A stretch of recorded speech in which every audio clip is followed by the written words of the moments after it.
Hello, hello, hello, beautiful people. I like to say move makers. You're all welcome to our live today.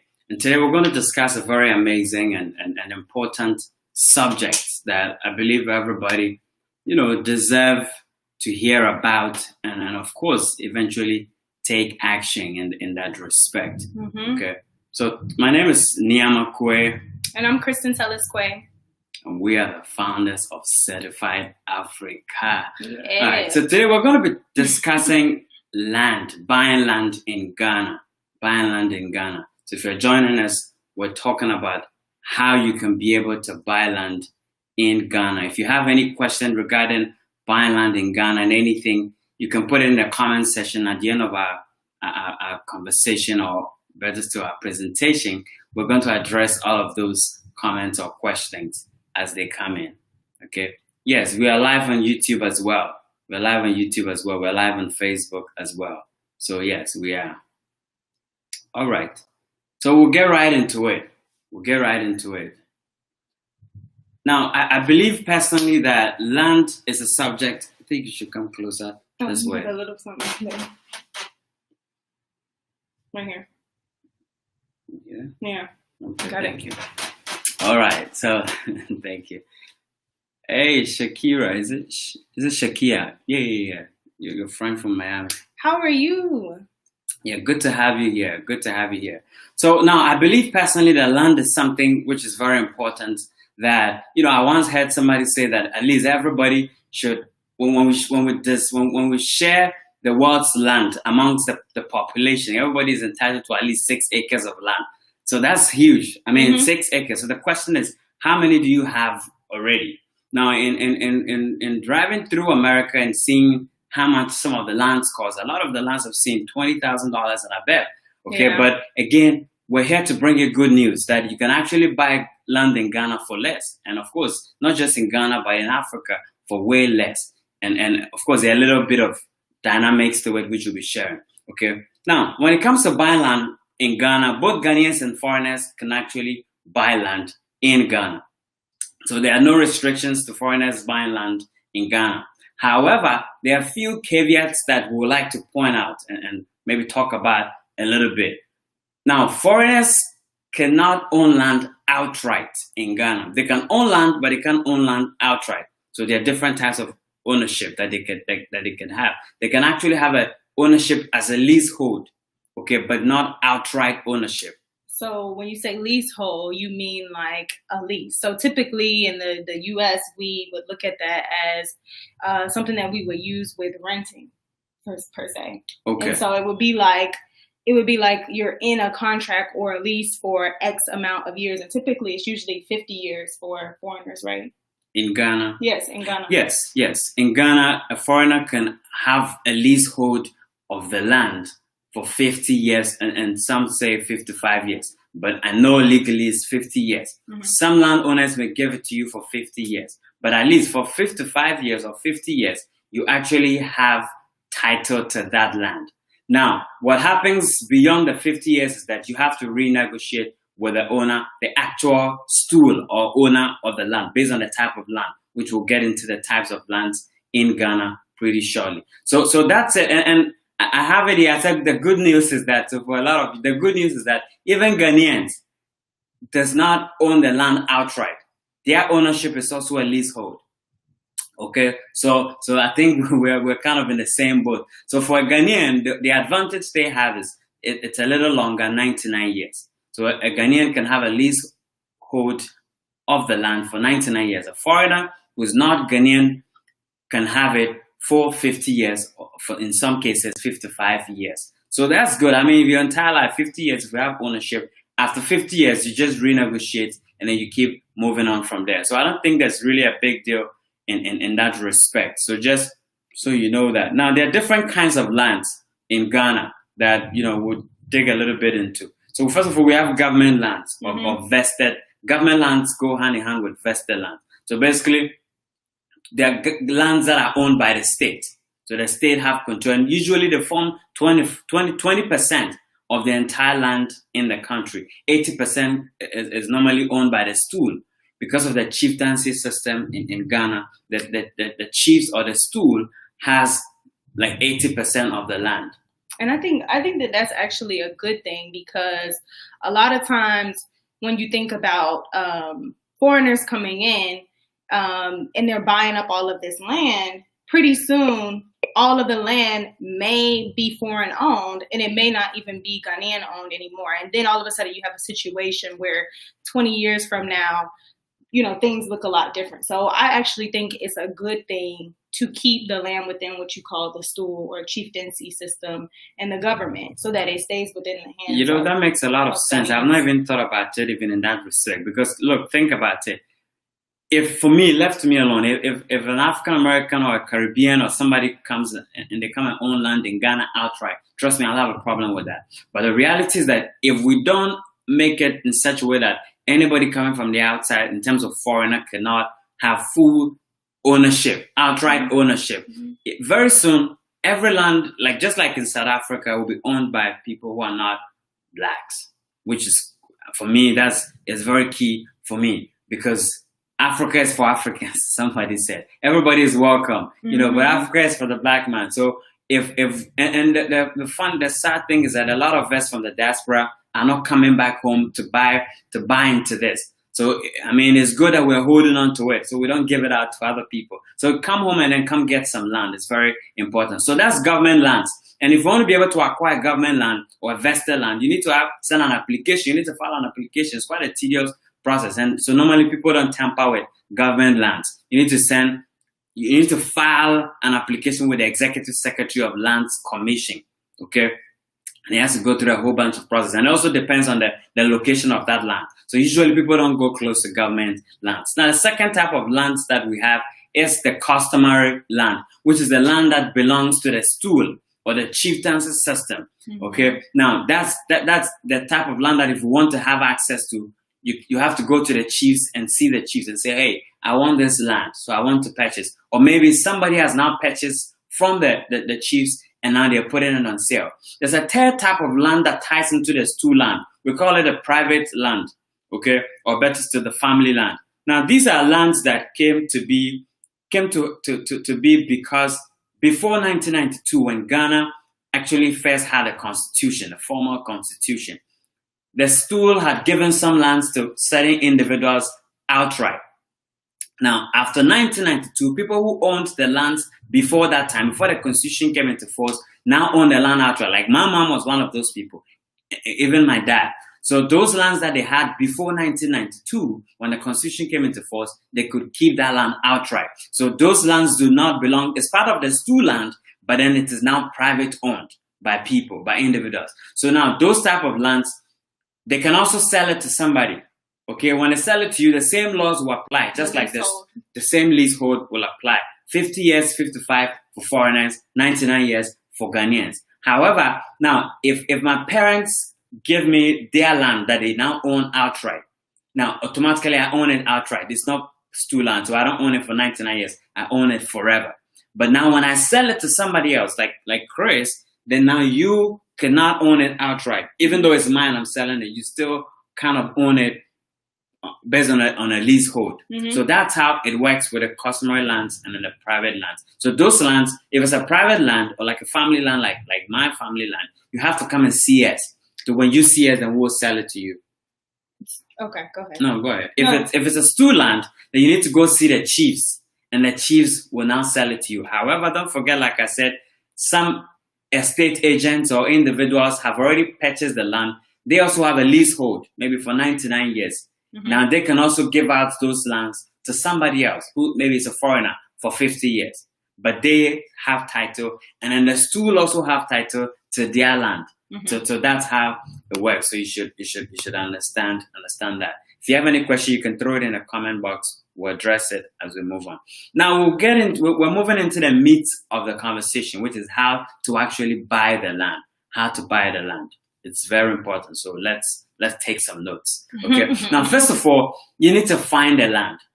Just like any place. I mean, if you want to buy land, I advise people coming. There's a warning here. Do not buy land, please, on Online. Do not, never buy. Don't let anybody trick you or deceive you into buying land from online. You go online, you see something good, you feel like I can make this happen, and you buy. No, do not buy land online. It's either you know somebody who is helping you buy it on ground, or you yourself are actually going on ground to go buy this land. But do not, under no circumstance, buy land from online. So you need to find a land, and there are different ways you can find land. Of course, sometimes you can even find it online, but you don't buy it online. You now do your research and reach out. Get to meet the people. If you can't be there in America, UK, wherever, get somebody you can trust. That's why relationships is key. Get somebody you can trust to actually help you do the work. And of course, we're here when it comes to things like that. Okay, so once you find a land through an estate agent or whoever, now we can initiate the process of having a conversation about you trying to buy the land. Now, the key thing about finding the land is location. Yeah. Location is very, very key, because you want to look at a place that, you know, is near things that you want. If you're somebody, for instance, who's coming from outside and you have health issues, you don't want to live at a place where your closeness to a hospital is quite distant. Far, yeah. You know, so you want to think about that. How close is my land to a clinic or a hospital that if I have any condition, I can be able to go to? So that's what you look at for location. And there are a lot of good locations you can find assistance to see which one is good. And visiting plays a huge role in that. I was just going to say, you don't want to, you don't want to just find the cheapest land and say, oh, because it's the cheapest, I'm going to, go with that. You really want to take things into consideration. It could be that maybe it's really cheap because it's in an underdeveloped or more rural area, and your access to certain things will be limited. And so for some people, they may be very well comfortable with no supermarkets being around, and they may be comfortable shopping at the local market or walking, long distance to getting certain things. And so you have to be mindful when you're thinking about or take into consideration all of those factors. Yep. When you're purchasing. Now, when we're in Ghana, we like to walk a lot. Yeah. So if you're like us, you want a place that is close to like a market, an open market, where you can easily walk to. Yeah. Okay. And sometimes you can drive there, but then of course, once you get there, you can do a lot of walking. But when you live very far outskirts, then it becomes difficult for you. So you consider all of that when you're buying land. Okay. If you have kids, you're looking at where there are good schools close to where you're buying the land at, where you intend to live. So these are factors that you have to consider. Shopping center, recreational center, how close are things to that? So you look at the distance and you do your calculations and determine where is the best for you to buy the land. And the second piece in terms of finding land has to do with, of course, price. Price is very, very, very important. Now, like I said in the beginning of this video, that in America, a lot of the lands, of course, we check out a lot of lands here in Florida. They're quite expensive. I see 20,000, 40,000, for a plot, a small plot of land. You see online, you see with a lot of trees on there, and they're taking about $30,000 for that little plot of land. Okay, land is very expensive. Now, when you come to Ghana, on the other hand, of course, some lands are very expensive. You can buy land ranging from $100 all the way to $10,000 based on location, where the land is. But again, you can be able to get a good land in Accra, in the capital, close to the capital. In fact, not like the heart of the capital, but maybe a little bit close to the heart of the capital, but just driving distance for $600. So you can imagine, in fact, for $5,000, you can get a very good land in the capital. That's how serious it is, as against 20,000 or 25,000 or 30,000 and all of that elsewhere. But they're also very expensive lands as well in Ghana. So in terms of pricing, you can get a good land. You can get a land between $100 up all the way to, what do you call it? You said $10,000. Now, and here's the good news. You can, depending on the purpose for which you're getting the land, if you're somebody who's trying to do farming and things like that, or build a business and invest in all of that, sometimes the chiefs can give you the land without you having to pay anything. All you need to do is to take some wine or schnapp with some little cash as a way of, going to show appreciation, kind of, or going into the chief's palace to go ask for the land. Hey, I want to develop this place. I want to build a business here. I want to start some farming where I'll be employing the people in the community. I'm telling you, the chiefs are going to give you that land in a heartbeat because the lands are there. That's the reality. The lands are there. So that's one good thing. Based on what you want to use the land for, if it's farming, if it's building a business, there are a lot of landowners that will give you the land for you to do that, especially the stool. Okay, so price is very key. So now you know that from $100 to $10,000 you can get land in Ghana. So start thinking about it. Imagine how many plots of land you can buy. In fact, there's a land that I just came across close to the beach. And if I tell you how much it costs $640 something a plot, very close to the beach, just a walking distance to the ocean. So you can imagine. So there are a lot of good places you can buy land. You can reach out to us. We could hook you up. Now, the next thing when it comes to buying land that you need to understand or know is that for non-Ghanaians, we usually advise you that when you initiate your process of trying to buy land, it's best to go through an estate developer. That's the reality because here's the thing. Buying land can be very complicated. There are a lot of stories and issues. Exactly. There are a lot of issues surrounding land when it comes to Ghana and a lot of African countries, I'm sure. Okay. There are a lot of things. There are a lot of landlords who have actually, and that's the next thing I was going to, who have actually sold land for multiple people. They sell the land for me. When I go, they sell the land for her. When she goes, they sell the land for a third person. So I come ready to develop my land. She comes ready. The third person comes ready. And then now we have a conflict and they're sitting somewhere. Okay, so it's very tricky. Somebody may ask, okay, can't you take them to court? You can take them to court, but court processes, a lot of arguments here and there. It'd be a long drawn. It takes process. A long drawn. You spend whole lot more money. So sometimes a lot of people just let it go. So the one good advice for you to consider an estate developer. Okay, now there's a platform that you can actually use to check if to verify if the estate developer is actually credible or not. Okay, so there's a platform when you check the Lands Commission, they'll be able to help you with that. There's a platform that you can check, okay, this is a credible developer. So you're best off, rather than finding an individual who tells you, oh, I have land here that we're selling and we can be able to sell to you. No, you want to be very careful. Okay, so it's usually advisable to find an estate developer. Now, in the process of buying land, you need an estate agent. Okay, you need a service of an estate agent and a lawyer. It's very key because, like I said, you don't want to spend your money buying land and eventually now have a whole bunch of issues. But when you have these guys out there looking out for you, you're best off. And sometimes, like you said, when you were talking about going to the developer, sometimes you have a full service agency where all of that is included. So they have the real estate agent, they have someone who's drafting the contract. They're also a developer. They also have their construction agency in-house. And so it could be a one-stop shop. So there are a lot of places like that as well who will take you through the entire process. All the process. So you don't have to jump all the what do you call it, headers that you have to deal with. So that's something you want to consider when you're thinking about buying land in Ghana. So you can have a cheap land that you want to buy. You could have found a very good location, but then because of trust issues and making sure you're not buying a land that has been sold to multiple people, you want to have somebody who is credible, like an estate developer that you can tell that, okay, this one is a credible land. And there are quite a few, which of course I'm not going to put out names here like that. When you reach out to us, we can be able to give you access. We can be able to mention some names for you in that respect. Okay. Now, like I mentioned, that landowners can sell land to multiple people. Now, however, even if you find an estate developer or you're the tough type that feel like, okay, I still want to go ahead with somebody I've seen that have land. I've not done a lot of background check with them, but then I want to still get that land. Now, here's what you can do. What you can do is to make sure that you verify the ownership of the land. You have to verify, even if it's an estate developer, you still have to verify.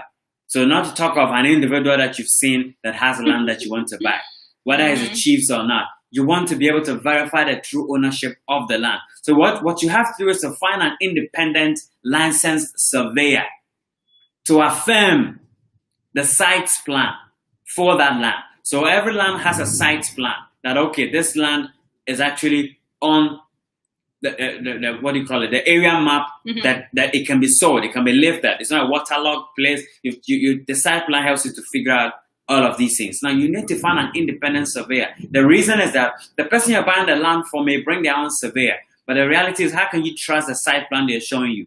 How can you trust it? So you need your own surveyor. If you go to the Lands Commission, there are a lot of surveyors that you can find from there.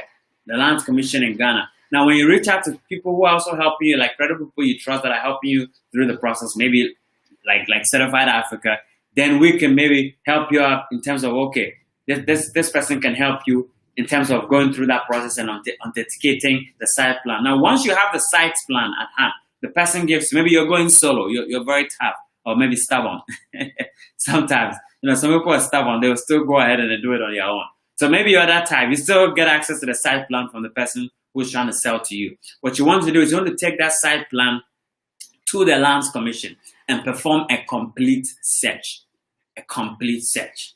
Okay, you want to make sure that the person who is selling the land for you is the actual owner of the land. At this time, you shouldn't have paid them any money. Yeah, because you got people who are selling land that they don't even own.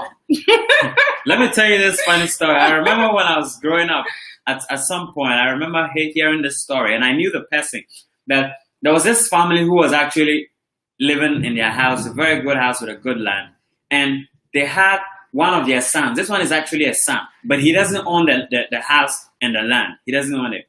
Now, this guy, whilst his people were living in the house, actually went ahead and sold the land to somebody. So the parents were living in their house. He went ahead and sold the land to somebody else. Now, the funny thing is that you have somebody who actually bought such a house and a land where the owners are living in it, and he's not the owner, he doesn't have title. So that's why it's important to be able to go and perform a complete search before you pay anybody any money. And make sure that the name on the, so you see the land says Ni Amakwe. And the person selling the land to you is called Christian Telesque, or maybe Christian Tellis. How on earth do you buy land from such a person who tells you the land is theirs? So you need to take the site plan that your independent surveyor has come up with, and then take it to the Lands Commission and then perform a complete search of ownership. You also said something earlier about land being waterlogged. So for people who are thinking about purchasing, not from a developer or from someone that they know, a lot of times I've heard stories and situations where someone will purchase and they've gone to see the land, but when they went to see it, it was like a different type of season. So it was maybe the dry season, and now they have moved into the house or the place. Even with renting, they have moved into the house and the place, and it's now the rainy season, and they realize that they are in what would be considered a waterlogged, or basically a pond. And there's water coming in through their home and their house, and now they're realizing, ooh, somebody sold me a place that is not in a good location, or because of it being so much water in the area, you now are in like a mosquito pit. So it's good to go during certain seasons and have somebody check out, even during the rainy season, whether this area is an area that could potentially flood. That's very intelligent. Very, very key. Very, very, very intelligent point. So you want to make sure, even the time that you buy the land is actually very important. The time that you buy the land. Okay, so you need to think about that. So now we're moving forward. Once you now seen the land, you make sure that at least to a large extent you trust it somehow. You've had your independent surveyor get you a site plan. Now you take that site plan to the Lands Commission. You certify that, okay, you do a complete search, and now you're sure that the name on the title, the name on the land ownership is Nyamakwe. Yeah. Now the person selling the land for you is Nyamakwe, so he actually has ownership. If he doesn't have ownership, he needs to demonstrate why he's in the position to sell that land to you. You need to make sure that you find out that he is actually the owner, although his name is not on the land. You need to be able to figure out why that's the case. Because maybe my dad has given me the land, but I've not gone to clear with the Lands Commission yet, but I still own it, but my dad's name is still on it. So there may be instances where it may be the case, but you need to find out. So don't get tricked because one of the easy ways you can get tricked, if you find a lot of people who have even moved to Ghana and you ask them about issues with land, they'll tell you at least once or twice, a lot of them have been gotten over with because they didn't do what they were supposed to do. Because a lot of people, again, try to play tough, that they can just get up and do everything on their own. No, like get help. It saves you a lot of trouble. Sometimes you need to even pay $100 to get help, but you won't. And later you end up losing $2,000 for nothing. Okay, so you want to make sure. So once you complete a search, what do you call it? At the Lands Commission. Mm-hmm. Now you now certify if the seller's name is the same as what is on the title or the land. Okay, so now where do we go from there next? Now what you want to do is that once you've now certified that that's the owner of the land, you now need to get them to give you a barcoded title. Okay, sorry, a barcoded site plan, not title, a barcoded plan. Now, a barcoded plan, you can have your own site plan of an area, but the Lands Commission may not have certified it where the stamp, you see a barcode on the site plan where it is confirmed by the Lands Commissioner, yes, this land is actually theirs and therefore it can be sold. Okay, so that's what the barcode on the site plan that you should now receive from the owner will do. It will further authenticate the land that you're actually about to pay money for, that this is really credible. Mm-hmm. Okay, so that's what you need to look out for, the barcode. There are a lot of different things that may come in between in terms of back and forth, but those ones are not relevant. I'm telling you the things that you should look out for that are very relevant. Okay, so once you now clear that, okay, the person's name is on it, you want to look out for the barcode from the site plan that you request from them, that they give you. So once you now have the barcode, you also need to request the deed of the land. You need to request a deed that, okay, now let's do some type of transfer to my name. So they have to give you an indenture. Okay, so you request for an indenture. You don't just get an indenture, you also try your best and then get what we call the land title certificate. So they have to attach the land title certificate to the deed or indenture that they give to you. So that's very key. So when you look out for when they give you the site plan or the barcode that certifies that this is authentic, they now have to present you with a title deed and then a land title certificate. Now, when they give you these two, you're getting to the end of you being able to get the land. Now, you take those documents now to the Lands Commission.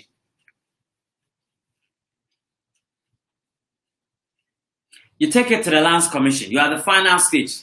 You've gone through all the loopholes. You found the land. You've moved all the way to receiving deed for the land. Okay? Now, you take those two documents to the Lands Commission for processing. So the Lands Commission is going to now process those documents and certify that, hey, now this is the guy who now owns this land. So we certify this deed. So that's what you're going to do. And that will be the final part of you being able to actually have ownership to that land. So the process now, the key thing here that I like you to know is you need to be patient when you're going through this process. Yeah, it could take quite a while. You have to be patient. It takes time. Now, usually it can even take a year or more, the entire process. Because when it comes to the Land Commission piece, processing the final documents alone, it could take 5 months plus. So when you add all the back and forth that you do, the surveying, the site plans, and back and forth, and all of that, it may take close to a year. But you can still have the land anyway. You can have the land. Some people even start doing something on the land at some point. Now, the advantage of going with an estate developer is that once they clear you, or once you certify that this company is credible, and they clear you and they give you the initial go ahead, hey, this is a site plan and everything, you can start building on your land.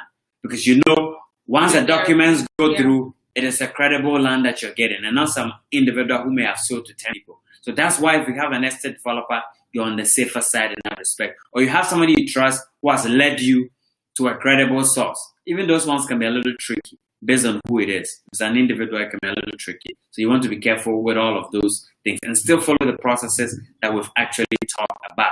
So once you wait patiently, after 5 months, the Lands Commission is going to come back and bring you your documents and say, hey, Ni Amakwe, you are now the new owner of this land in Ghana. That's how you can have your land in Ghana. Fairly and simple, but can be tedious based on who you're actually dealing with. Okay? So that's how you can complete the whole process. Now, if you have any question, we'll look at it and then we'll address drop some questions in the comments below. I know a lot of people tend to have comments about this topic. So somebody says, yes, Africa is correct. I love how he said that. He said that and included all of us blacks. Yes, Africa is for black people, Tiffany. Yes, it is. So it's very important that we always acknowledge that. So Eddie said, so chiefs can give land away. Yes, chiefs can give land away because they own it. they have ownership of the land, so they can actually give land away free of charge. They can decide to take a fee or not, but usually they give lands away if you're looking at using the land for a charitable cause or a good cause, maybe like build something solid. And in fact, of course, in Ghana, we've talked about this in our videos before. There's some free lands that have been given out by some chiefs. Yeah, I think that's what. I mean, today we're dealing more with you buying. If you want to buy land, today that's what we're dealing with. Okay, but yes, chiefs can give land away. Say thank you. There's a chief that is giving away land for free. Okay, you only pay $700 for surveying. Yes, so that's the. He said, "Have we heard about it?" Yes. Regarding the year of return, it is true. There's an initiative in the central region where the chiefs are given lands, and the only thing you pay for is to process your documents. Okay, but it's quite far away. But a lot of people, it's far from the capital. It's not bad. You can actually get access to that. But some people want to buy land in the capital or close to the capital.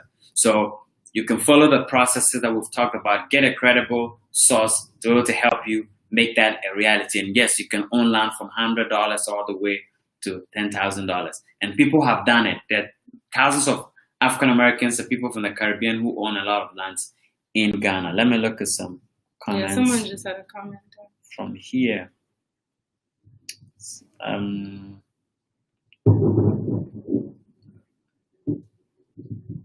Good. Love these sessions. Yes, thank you. Shakia, thank you.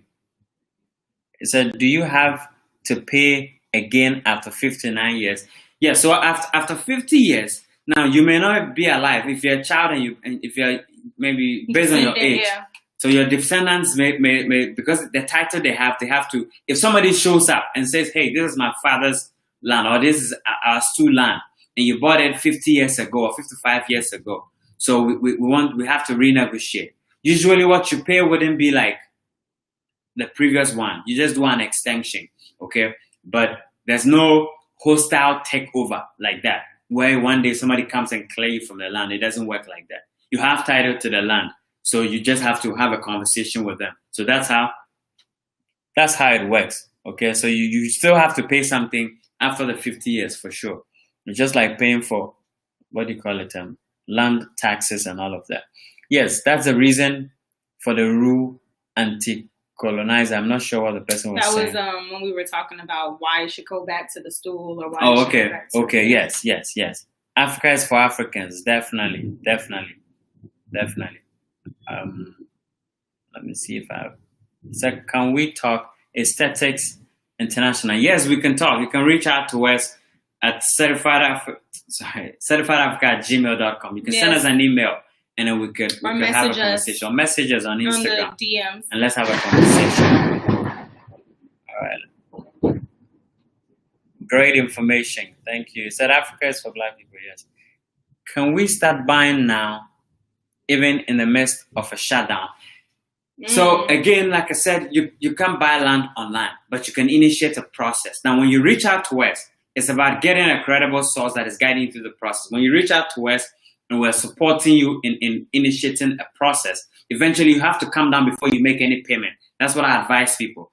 You shouldn't be making payments online. Again, you shouldn't be making payments for something you have not seen. Before you haven't seen it. No, Yes. So you don't want to make that mistake. But when you reach out, during the shutdown, we can initiate processes where you begin to look at different lands, okay? And you begin to look at different credible sources, okay? That eventually, once the lockdown is open, you'd have made headway. So all you're going to do is to finally look at it and then certify, and then boom, you're going. So yes, so you can start buying now. It doesn't mean you're paying for it, but you can initiate a process. Okay, there are a lot of credible companies, like I said, that when you reach out, we'll be able to connect you to. Thank you. This was great. All right. So yes. So wow. Thanks for clearing that. Okay. So that's it with buying land in Ghana. There are a lot of different things that may come up, but these are about the core when it comes to buying land in Ghana. Of course, you can buy property. You can buy a property which includes the land and the building on it as well. But you can also buy just land. So location sometimes can be key. But here's what I say: you just think about where it's not too far to make it to the capital, but at the same time, you have a lot of affordability in that respect. Okay, a lot of affordability. So when you're thinking about buying land, don't always think about, I want to be in the heart of Accra. No, No, it's not just like you want to be in a downtown New York. There's no point in that. You can be a little bit outside and then still make your way in. Okay, so think about all of that when you're trying to buy. And he said, meaning even if I don't have a resident visa, I can still buy. Yes, you can still buy. You can still buy if you don't have resident. In fact, if you can find a credible source, which there are a lot of them, like I said, if we reach out, we'll connect you to some. So we know we personally mentioned that to you. Okay, you can actually initiate a process of buying before you get to Ghana. Even before you get to Ghana, you can actually initiate the process of buying before you get to Ghana. Okay, so that's not a big deal at all. You can buy even if you don't have resident. You don't need a resident visa to buy land in Ghana. He said, "Is it possible for my experience as a real estate agent in the U.S. to be utilized in Ghana?" Yes, I mean that's one of the things we talk about. No matter your profession in America, it can always be utilized in Ghana and across Africa. So as a real estate agent, yes, you can do a lot of work when it comes to Ghana because the real estate market in Ghana is growing. Okay, it's growing. It's not super overgrown like maybe America or the Western world. So it's an advantage if you can come now and get involved. Come now, survey, see what's going on, talk to people. There are a lot of people who have come from the US and are doing a lot of great things in the real estate industry, from the UK, from Germany, from different sources. You can get involved with that market and you can get a lot of value for less. Okay, you can get a lot of value in terms of property with less money. So that's very important as compared to other parts of the world. And it can get very expensive as well. Somebody says, I'm drawn to Ghana and I'm looking forward to the move. Yes, simply, is it? I think Quita. Quita, okay, simply Quita. Yes, I mean, so whilst some of your questions are still coming in, we assist people who want to relocate to Ghana as well. We assist you, and what we do is we focus on not just your relocation, but the business piece as well. Of course, the land is always part of the relocation process. It's key. A lot of people ask, when I relocate to Ghana, what job should I have? And we're saying, that that shouldn't be the focus. You need to have some sort of residual income or income flow to help you sustain yourself. And so that's what we really focus on when we assist people. Push that. And that's why planning is key. If you want to get up one day and 1 month, make it to Ghana, it can be a little tricky, but usually if you give yourself a little time to be able to plan, you can always set something in motion that can help you. But at least today we're talking about land. But again, yes, if you want to relocate, we help people relocate and at the same time help you get the land that you want and at a favorable place that the best suits you. Okay, so just so you know that if you have some more, go ahead. Sorry, I was going to say if there's anyone who's looking to relocate soon, we also have a relocation travel experience and course or program that we're doing for December. So this December, you can come down, you can see, you can really take action on all of the things that you will be learning from us through the program. And then when we get on ground, we'll be doing a lot of looking at lands, looking at different places where you'll be living, business opportunities that you can get involved in, and identifying and executing on all of the things that you would have basically mapped out prior to arriving in Ghana in December. Exactly. So before you pack your bag and baggage, you'd have had everything figured out. So you want to jump on that as well. If you reach out to us, we can send you the link to the experience in December. Okay, it's a 5 days experience, 5 days, 4 nights in Ghana. But before that, there's an option to extend, exactly. But before that, we would have taken you through a course to build a proper blueprint of everything that you need for your move. Okay, we'll give you that access to that, and at the same time, you can be able to take the trip for those days and then experience those things, take the decisions before you make your final. Yeah, there's just a lot of information floating out and about relocating, but it's like, people, there's something valuable about having someone who really understands the culture, knows people, and has connections to guide you through the entire process. So after we finish the course, that doesn't end our relationship. We're here for the people that we help in our program because it's about building a relationship and a long-term, thing. So I see somebody asking about the link. So you can send us a DM, and then once we're done, we'll forward you the link. Yeah. Yes. So you can send us a DM and then we'll take it from there. Yes. All right, I see. Is there any more questions coming in? All right, so we appreciate you all for joining. You can always support us by following us on Instagram, of course. Those of you on Instagram, Certified Africa. On YouTube, you can subscribe to our channel at Certified Africa as well, and then Facebook also at Certified Sign up Africa. for the community mailing list. We send out a lot of information about things that we're doing on there. So if you haven't joined and subscribed, click the link in our bio, and you can subscribe and join from there. All right. So from my beautiful wife and myself, come on, get closer. We appreciate you all as always for supporting Certified Africa. Enjoy your weekend. And it's our desire that everything that you're building works out for good. Yes. All right. I see some people are joining, but we appreciate you all. Have a blessed weekend. From Certified Africa, we say we're out.